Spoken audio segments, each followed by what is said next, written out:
Centre Bernardissimo. Vous voulez découvrir d'autres cultures? Vous voulez parler anglais, français, espagnol? Leçon à la maison ou au Centre Bernardissimo. Information 0102036592. Question 1. Qu'est-ce que propose cette publicité?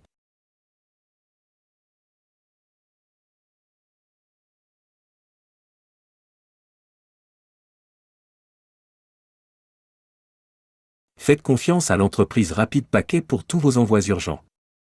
Nous prenons vos paquets à domicile ou dans les bureaux de poste. Nous les livrons dans le monde entier. Question 2. Que propose cette entreprise?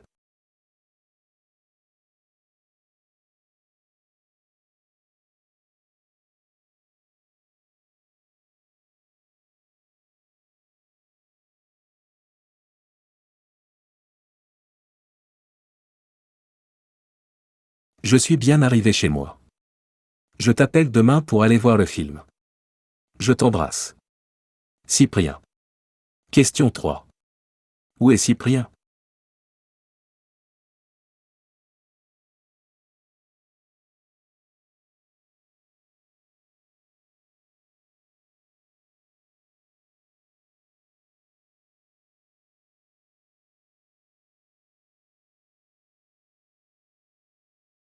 Pierre, n'oubliez pas notre déjeuner au restaurant. Je vous attends devant l'ascenseur. Alice. Question 4. Pourquoi est-ce qu'Alice attend Pierre?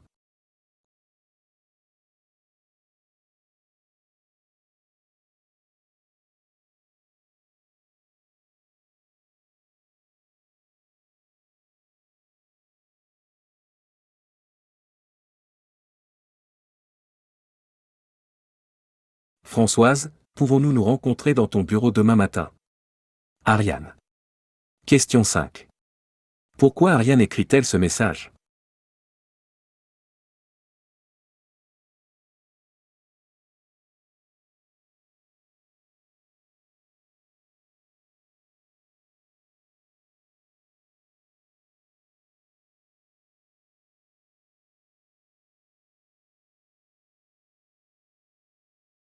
Le Forum de Paris s'adresse aux jeunes de moins de 30 ans ou sans diplôme.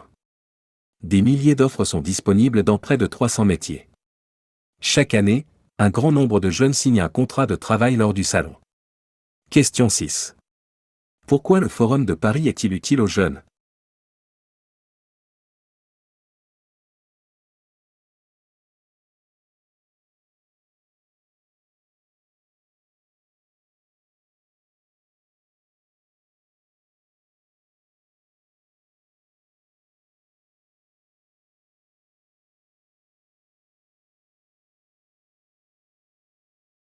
Jardin de la Fontaine. Ouverture-fermeture. Du 1er septembre au 31 mars. 7h30 et 18h30. Du 1er avril au 30 juin. 7h30 et 20h30. Du 1er juillet au 31 août. 7h et 22h30. Question 7. Quand peut-on se promener dans le parc après 18h30?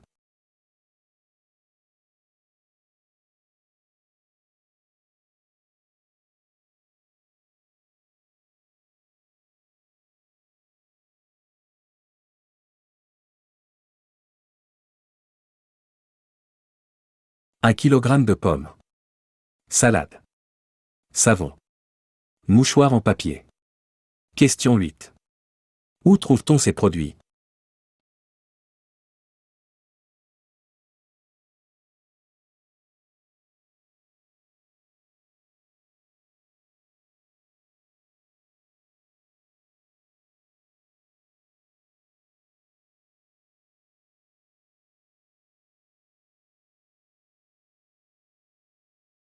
Bonjour Ahmed, ce message pour te rappeler la réunion de lundi. Nous commanderons des paniers repas pour le midi car la séance peut durer longtemps, les dossiers à traiter sont nombreux. Peux-tu en informer les personnes des services concernés? Merci d'avance. À lundi. Pierre. Question 9. Que demande Pierre à Ahmed?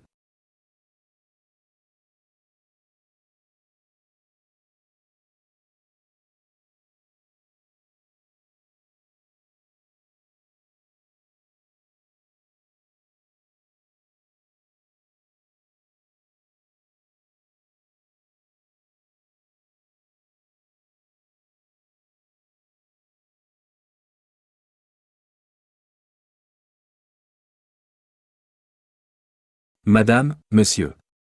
En raison de travaux rue Paul Vaillant. L'accès à la piscine municipale se fera côté boulevard Camelina, du 15 au 26 mars inclus. Veuillez nous excuser pour la gêne occasionnée. Le service municipal. Question 10. Quelle information est donnée au sujet de la piscine?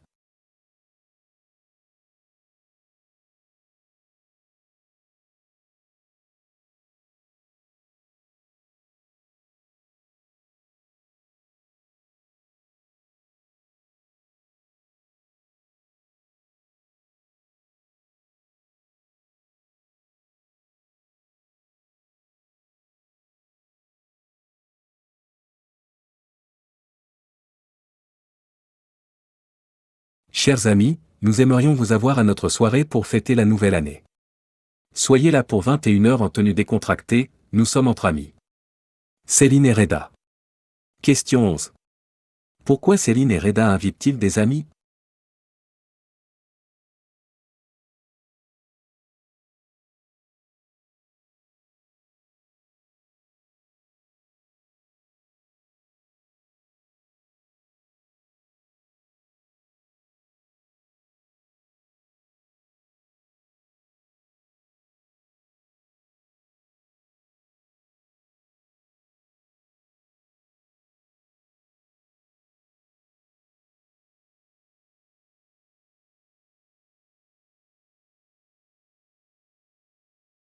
Clément et Pierre vont participer au Tour automobile 4 litres Trophy au Maroc. Ils vont apporter 40 kg de matériel et 10 kg de nourriture à une école. Les deux amis recherchent des solutions pour payer leur voyage. Vous voulez les aider? CEP@4ltrophy.fr. Question 12. De quoi ont besoin Clément et Pierre?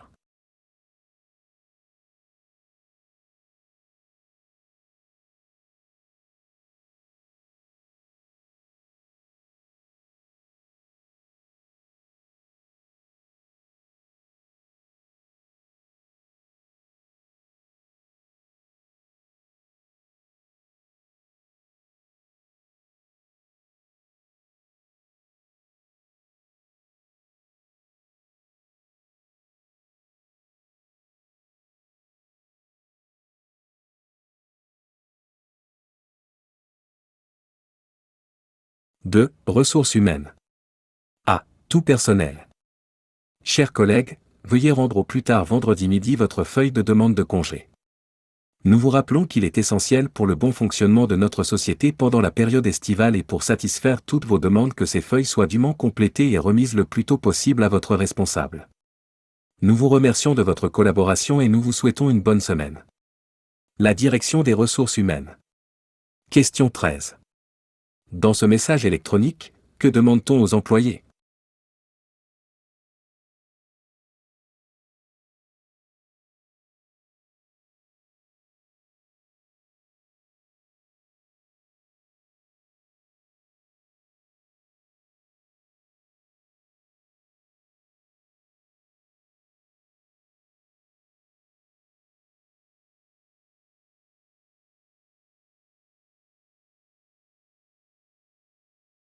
L'internaute.fr vous informe sur la protection de l'environnement. Chaque année, c'est environ 1 million de tonnes de courriers non adressés qui arrivent dans les boîtes aux lettres des Français.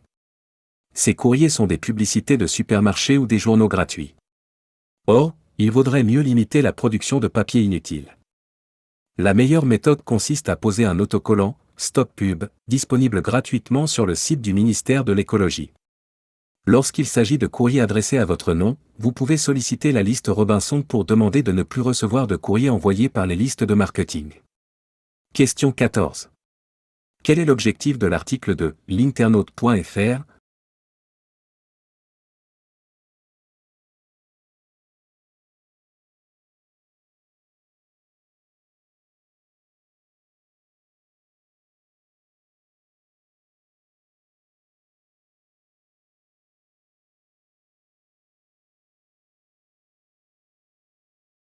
Des ingénieurs travaillent très sérieusement à la réalisation d'un bus, semblable à un tramway-tunnel qui circulera au-dessus des files de voitures pour dégager le trafic dans les zones urbaines.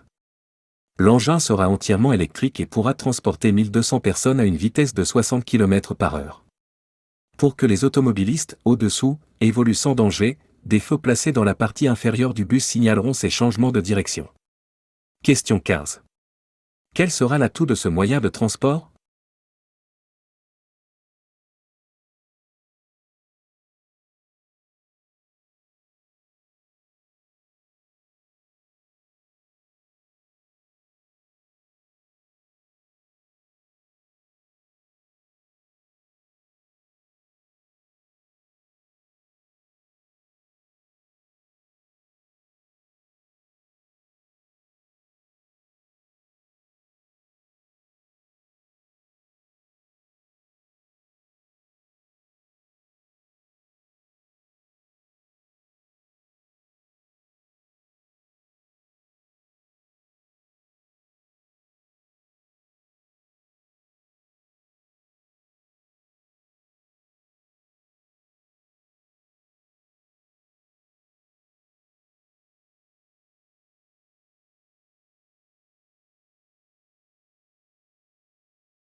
Pas facile de trouver le juste équilibre entre respect et liberté. Le principal du lycée Charles de Gaulle a décidé de demander à ses élèves de ne plus porter de vêtements de sport en cours. Les survêtements sont réservés aux cours de sport. Le principal estime que, c'est une question de respect et de propreté, un survêtement, ce n'est pas assez habillé pour venir au lycée. Les élèves qui n'étaient pas du même avis n'ont pas été acceptés en cours. Question 16. Pourquoi la direction de cet établissement interdit le port de vêtements de sport en classe?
Courir les 42,195 km du marathon de Paris ne s'improvise pas.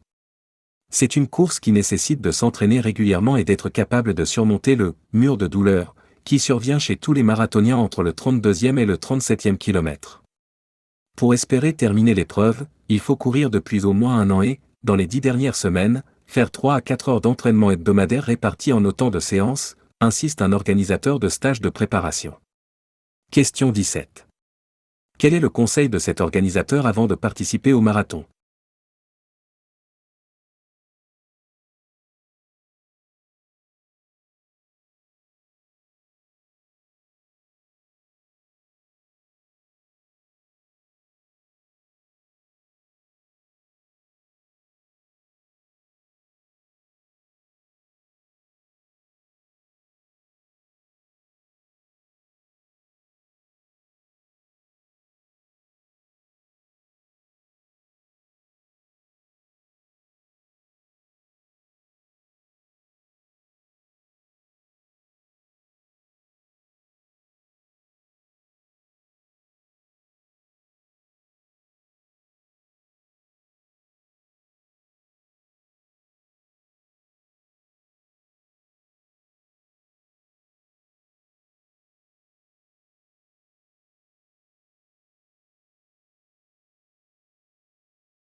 Pour trouver des personnalités sortant du lot à fort potentiel d'évolution, un cabinet de recrutement organise des entretiens individuels sans consulter au préalable le dossier des candidats.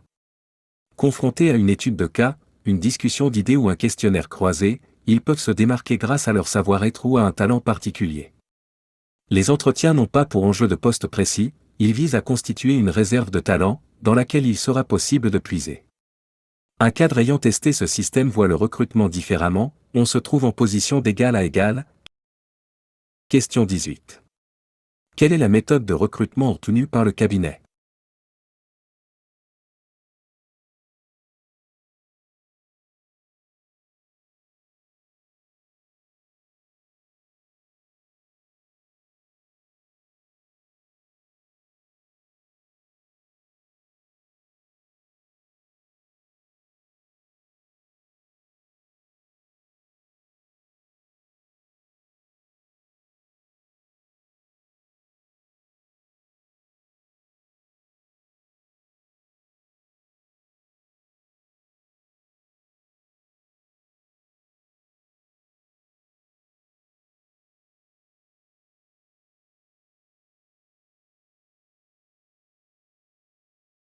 C'était notre première expérience en village vacances. Nous avons découvert un produit complet, hébergement, restauration, activités et services. Des activités sont prévues durant la journée pour les parents et les enfants. Notre petite Mathilde a fait gratuitement de la natation et du cheval. Question 19. Que proposent les villages vacances aux enfants?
Le diamant d'Espelette. Le piment d'Espelette, qui célèbre actuellement sa fête, est probablement aujourd'hui le produit le plus emblématique du Pays basque. Il a pourtant failli devenir un produit banal, c'est-à-dire le contraire absolu de ce qu'il est vraiment. Au début des années 90, on trouvait en effet et on produisait du piment, dit d'Espelette, en Afrique du Nord, en Corse, en Espagne. Bref, partout où on aime ce goût puissant et peu piquant qui fait sa légitime réputation. Or les Basques n'aiment pas se faire voler leur tradition. Ils ont donc obtenu en juin 2000 l'appellation d'origine contrôlée, AOC, interdisant tout plagiat. Aujourd'hui le diamant rouge d'Espelette est particulièrement apprécié de certains grands chefs qui l'utilisent pour faire exploser les saveurs. Question 20. L'appellation d'origine contrôlée accordée au piment d'Espelette permet aux Basques.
Théo, la poupée interaffective.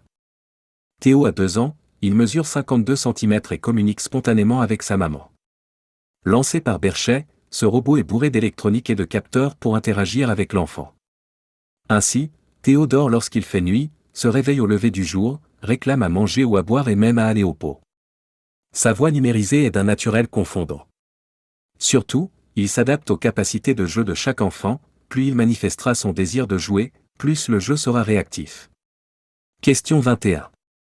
La voix numérisée de Théo est d'un naturel confondant, ce qui signifie qu'elle.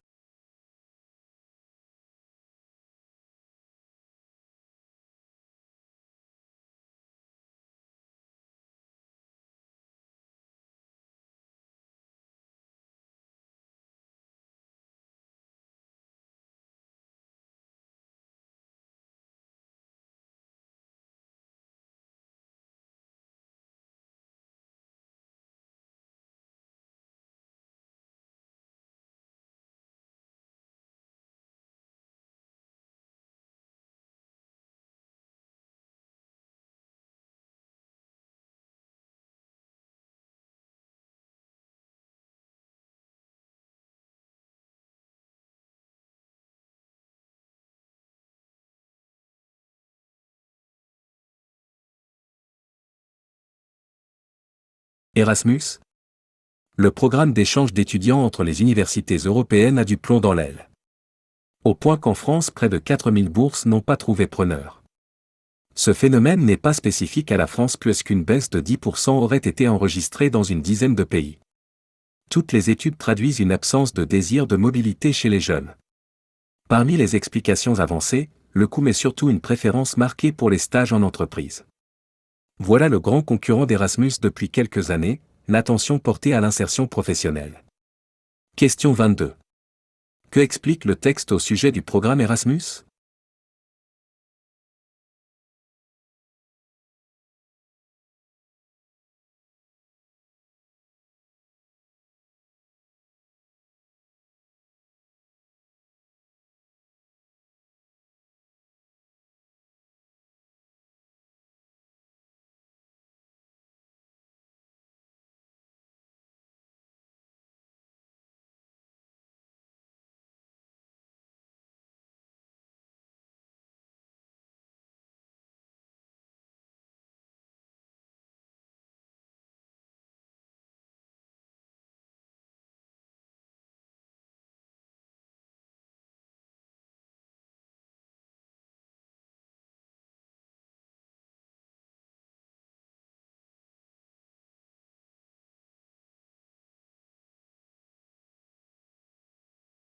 Savoir opter pour la bonne route n'est pas tout.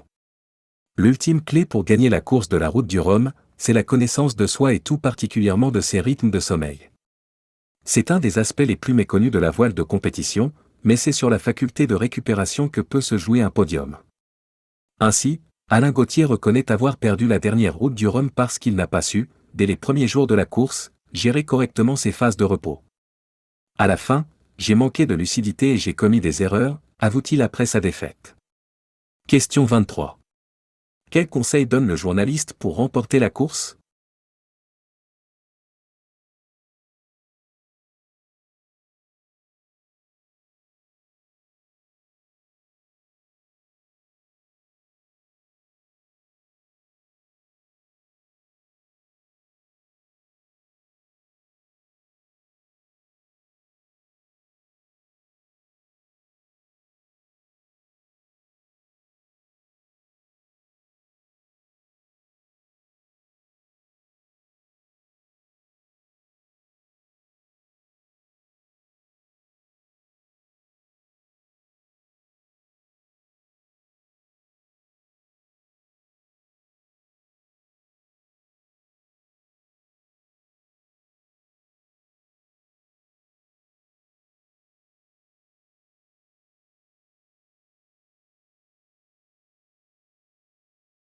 Le château de la Bussière est une demeure du XVIIe siècle, située dans le Loiret.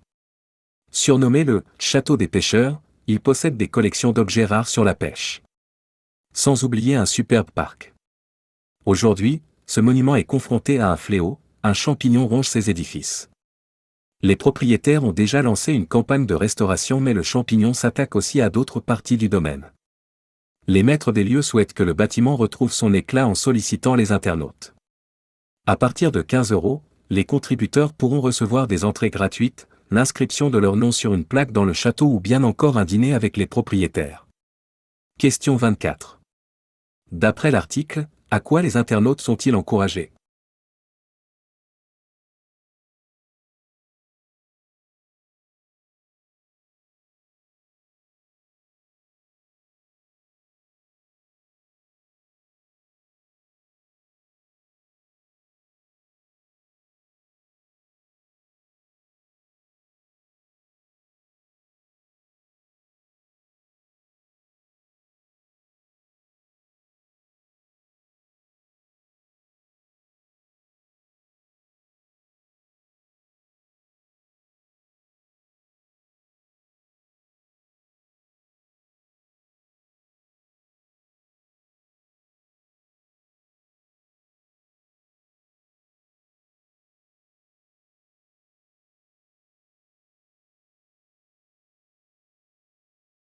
Sandrine Mercier et Michel Fonovich ont le voyage dans la peau.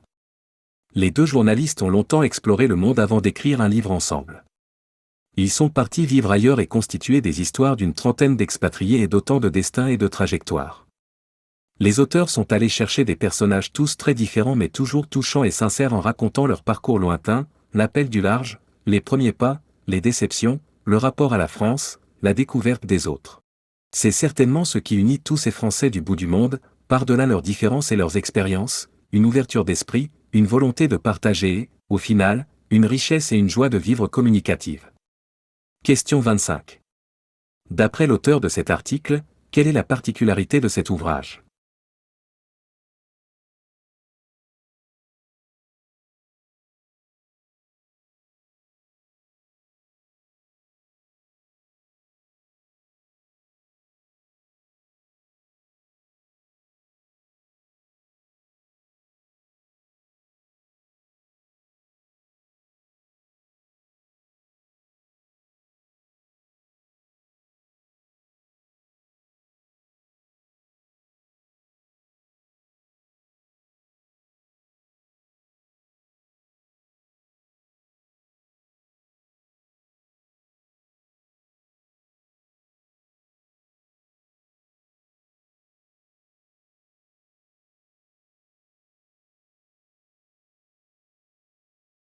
Longtemps délaissées, les algues semblent peu à peu séduire les consommateurs. En raison de leur confusion avec les algues vertes qui polluent le littoral, ces légumes de mer sont parfois mal considérés. Pourtant, si les algues ne font pas encore partie de notre univers culturel alimentaire, leur consommation est en progression, les Occidentaux sont-ils prêts à en faire un produit courant ? Questionne le docteur Arnaud Coccol. Pas sûr. Malgré leurs bienfaits nutritionnels.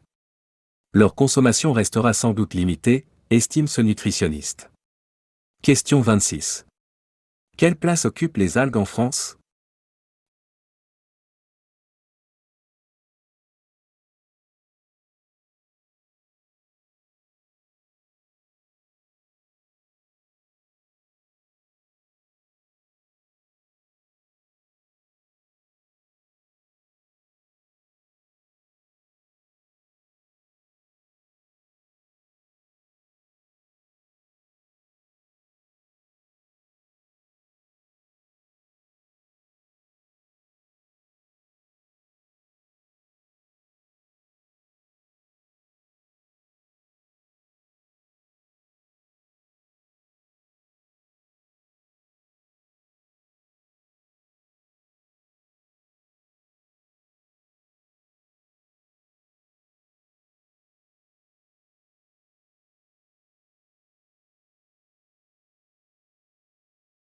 Depuis plusieurs années, Thierry Marx, un grand chef français, intervient pour donner des cours de cuisine en prison.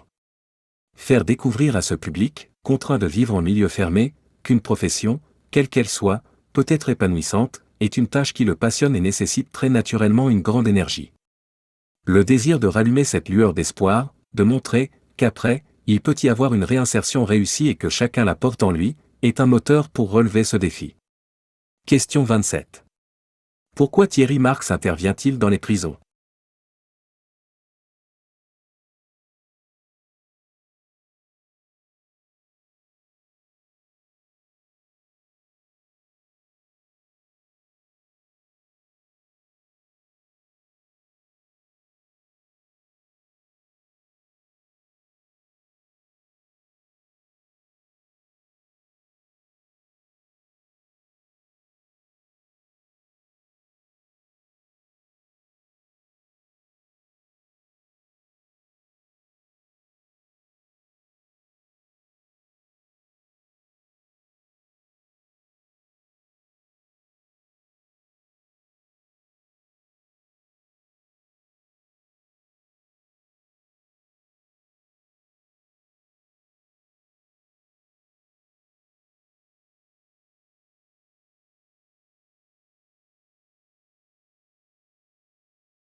L'institution scolaire devra sans cesse être défendue, ne serait-ce que parce que la société civile n'aura sans cesse de vouloir assujettir l'école à ses demandes particulières. Il faut sans cesse rappeler, par exemple, que les règles de l'école ne sont pas celles de la maison. Car l'enfant n'y est plus seulement un enfant. Il y est un élève. À l'école, on ne se préoccupe plus du confort et de l'affection pour l'enfant. On s'adresse à l'intelligence de l'élève. Le rapport maître-élève n'est d'ailleurs pas un rapport affectif, on ne demande pas à un professeur d'être sympathique. On lui demande d'être exigeant et juste. Question 28. Quelle est l'opinion de l'auteur ?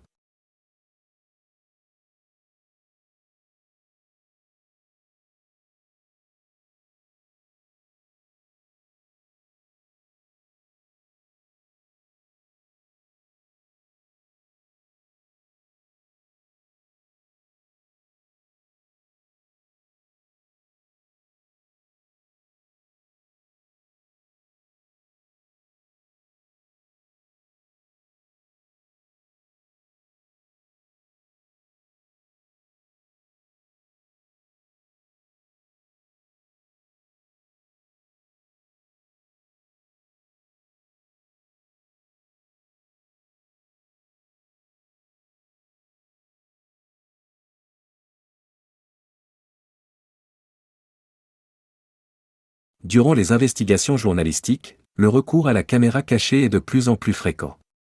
Mais souvent, une utilisation n'est aussi qu'un cache-misère, un moyen de compenser l'absence d'informations dans les reportages, de remplir le vide par des scènes un peu spectaculaires.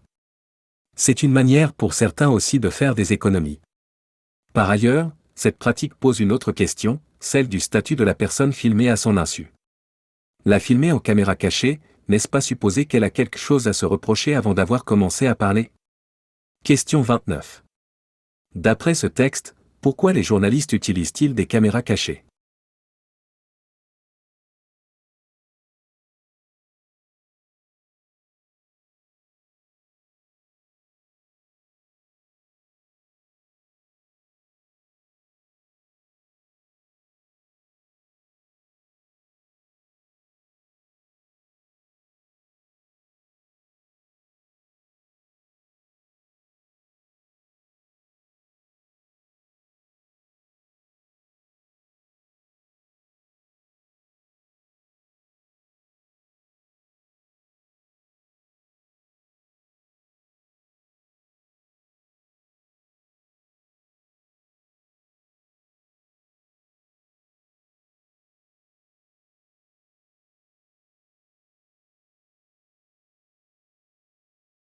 Trouver un logement dans une ville étudiante est un parcours du combattant pour un grand nombre d'inscrits dans l'enseignement supérieur. La barrière est parfois infranchissable. Non seulement les loyers sont élevés mais la sélection des candidats par les propriétaires est très dure, souvent basée sur le niveau de revenus des garants. Pour lever ce frein, la caution locative étudiante, CLE, vient d'être généralisée à l'ensemble du territoire national après avoir été expérimentée dans 4 régions pendant 1 an. Avec ce dispositif, c'est l'État qui se porte garant du versement des loyers des étudiants en cas de non-paiement. Question 30. Quel est le principal obstacle à l'accès au logement des étudiants selon cette analyse ?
Après avoir été fermée au public pendant 12 ans, la grotte préhistorique d'Altamira, située en Espagne, doit rouvrir ses portes mais de manière expérimentale.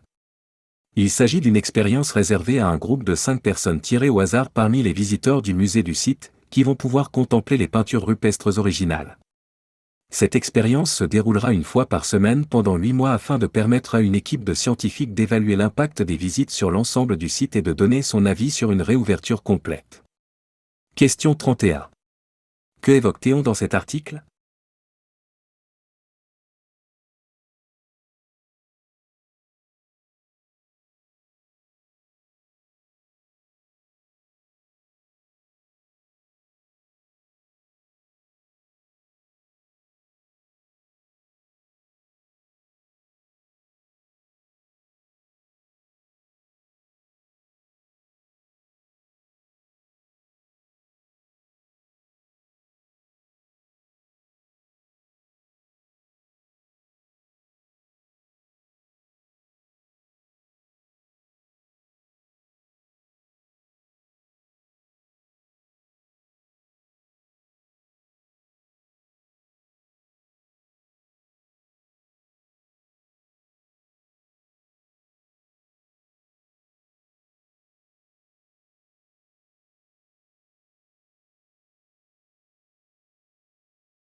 Pas de clash ni de porte qui claque. À l'issue de la deuxième conférence sociale, le gouvernement peut au moins se réjouir de ce résultat. Les représentants du patronat et des syndicats n'ont pas applaudi à tout rompre l'intervention du Premier ministre, mais il n'y a pas non plus eu de fâcherie comme celle qui avait marqué la première conférence. Là, certains se sont dit déçus par la minceur des annonces que le Premier ministre a dévoilées ou par les zones de flou qui règnent sur plusieurs dossiers brûlants, et retraite en tête, personne n'a non plus eu vent de colère. Il faut dire que pendant 2 jours, ministres et conseillers se sont échinés à repousser les points qui fâchent à plus tard. Question 32. Quel a été l'aboutissement de la conférence ?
Des taxes vertes ou taxes carbone sont envisagées pour faire au financement nécessaire d'énergies non polluantes. Les mécanismes prévus dans le protocole de Kyoto concernent notamment un crédit carbone qui représente un volume d'émissions de gaz à effet de serre, GES, évité et des permis d'émissions négociables. Le crédit carbone est doté d'une valeur marchande et s'échange entre pays industrialisés. Un pays n'arrivant pas à atteindre son objectif de réduction des GES pourrait acheter des crédits carbone à un autre qui aurait dépassé son objectif. Ce système a été parfois qualifié de « permis à polluer », car un pays riche pourrait acheter le droit de polluer à un autre ayant réellement réduit ses émissions. Question 33. Quel est le paradoxe de la taxe carbone ?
Quel visage Paris pourrait-il prendre en 2100?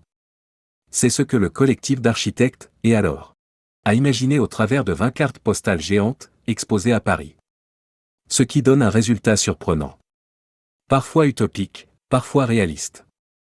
Ainsi l'idée d'une centrale hydrothermique pour chauffer et refroidir tout un quartier, projet de la compagnie parisienne du chauffage urbain. Des potagers, partagés, au pied des immeubles en plein centre-ville, cela ressemble plus à un clin d'œil malicieux. Le vélo a également la part belle, les architectes imaginent des voies rapides sur les toits de Paris, et milieux de toitures végétalisées et jardins. Question 34. Quel projet est présenté comme réaliste?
Il faut se rendre à l'évidence, le jour n'est plus l'unité de temps d'un journal. Un quotidien papier ne peut pas rivaliser avec la vitesse à laquelle les sites web, les blogs, les réseaux sociaux, les journaux en ligne, les radios et télé, les news, des grands serveurs diffusent les nouvelles du jour. Aussi, au moment où il est en kiosque, se condamne-t-il à apparaître comme le journal de la veille, perdant progressivement ses lecteurs qui, bombardés de scoops tous azimuts, sont déçus de n'y trouver que ce qu'ils savent déjà. Question 35. Quelle est la position de l'auteur de l'article?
Un 26e album de Françoise Hardy, La pluie sans parapluie, est forcément un événement.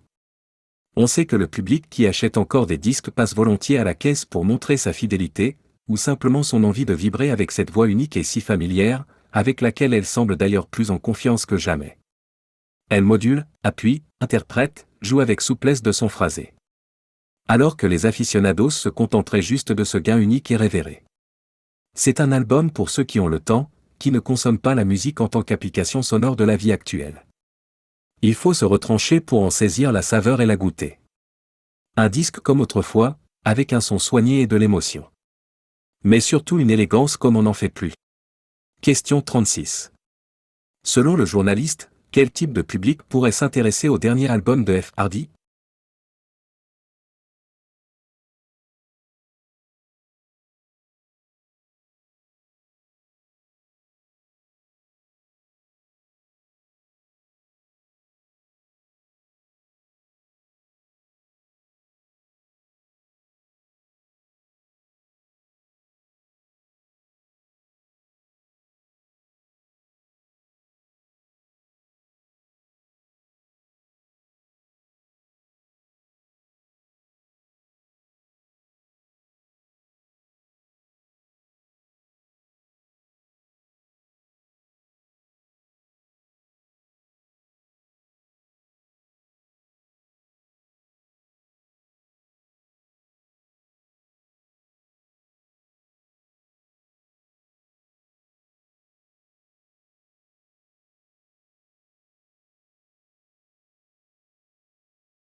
Dans leur nouvelle collection, les éditions Nil invitent des auteurs à se livrer à un exercice épistolaire intime en écrivant une lettre pour dire l'indicible.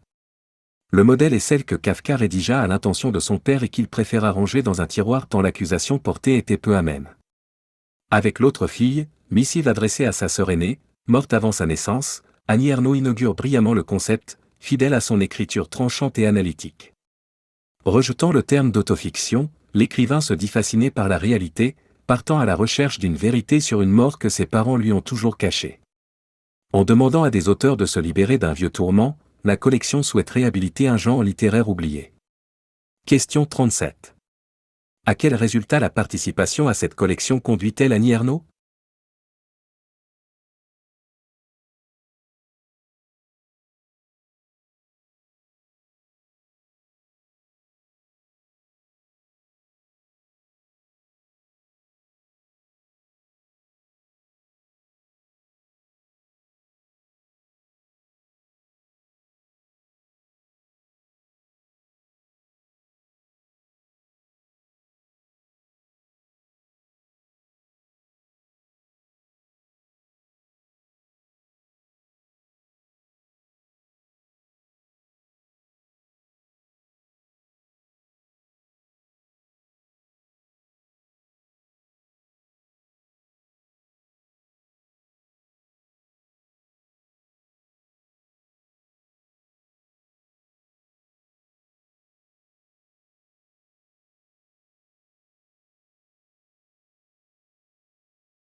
Les méfiances à l'égard de la gratuité des transports collectifs demeurent fortes. Sans surprise, l'Union des transports publics affiche son hostilité.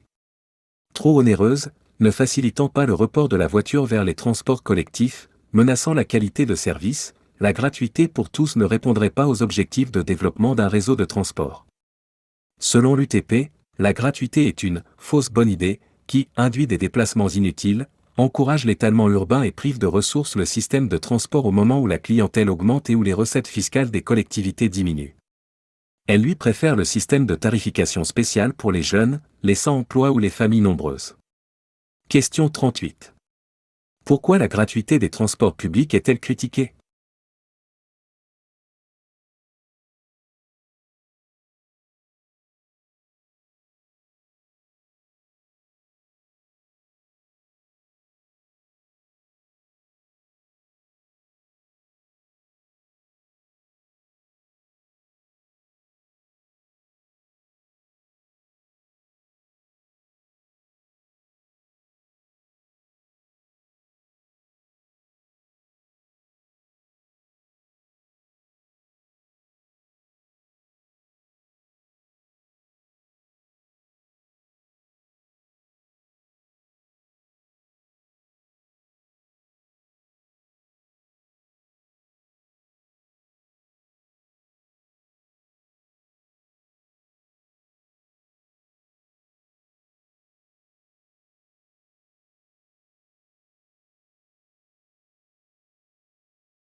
Depuis l'adolescence, je fréquente assidûment les dictionnaires. Chaque fois que je bute sur un mot, que je suis dans le flou culturel, il m'apporte la réponse et ouvre de nouveaux horizons à ma curiosité et me renvoyant souvent à d'autres ouvrages. J'en possède une centaine et chacun est une bibliothèque à lui seul. Tous sont autant de béquilles de ma culture. Par exemple, quand vous cherchez le mot juste, rien de tel qu'un dictionnaire des synonymes. On ouvre un dictionnaire pour se renseigner sur une question précise comme on lirait la notice d'un produit pharmaceutique destiné à soigner ceci ou cela. C'est le self-service de la pensée. Jean-Claude Simeun, éditeur. Question 39. Pourquoi Jean-Claude Simeun aime-t-il les dictionnaires ?